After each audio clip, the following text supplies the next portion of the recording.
तर खालिद का शिवाजी या चित्रपटाचं प्रसारण टाळलंय। वादामुळे चित्रपट प्रसारण पुढे ढकलल्याची माहिती सध्या समोर येतेय।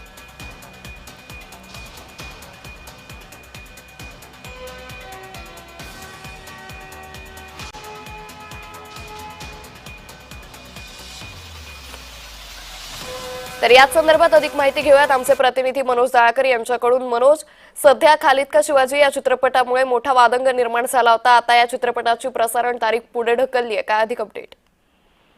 नक्कीच आपण या ठिकाणी बघतोय खालिद का शिवाजी या चित्रपटाचं प्रदर्शन आज होणार होतं, पण खालिद का शिवाजी या चित्रपटाचा वाद हा निर्माण झालेला होता आणि त्यामुळे आता खालिद का शिवाजीचं चित्रपटाचं प्रदर्शन हे पुढे ढकलण्यात आलेलं आहे। 1 महिना आता आपण बघतोय या ठिकाणी 1 महिन्याची स्थगिती ही केंद्र सरकारच्या माहिती व प्रसारण खात्याच्या चित्रपटाचे पुन्हा होणार परीक्षण यामुळे झालेलं आहे आणि आपण बघतोय या ठिकाणी खालिद का शिवाजी हा वादामध्ये ठरलेला चित्रपट जो आज प्रदर्शित होणार त्याची तारीख पुढे ढकलण्यात आली आहे। हा त्याचा चित्रपट आपण बघतोय राज्य सरकारने केंद्र सरकार या संदर्भात पत्रक देखील पाठवलेलं होतं, कारण की या चित्रपटामध्ये काही असे संवाद आहेत त्यामुळे हा चित्रपट वादामध्ये ठरलेला होता आणि त्यामुळे आपण बघतोय या ठिकाणी त्याची मागणी केली गेली आहे की एक जे वाद आहे म्हणजे जे संवाद आहे ते या ठिकाणी निश्चित मनोज, त्यामुळे आता हा चित्रपट पुन्हा कधी प्रदर्शित होणार हे पाहणं महत्त्वाचं ठरेल। तुर्तास धन्यवाद मनोज, आपण दिलेल्या सविस्तर माहितीसाठी।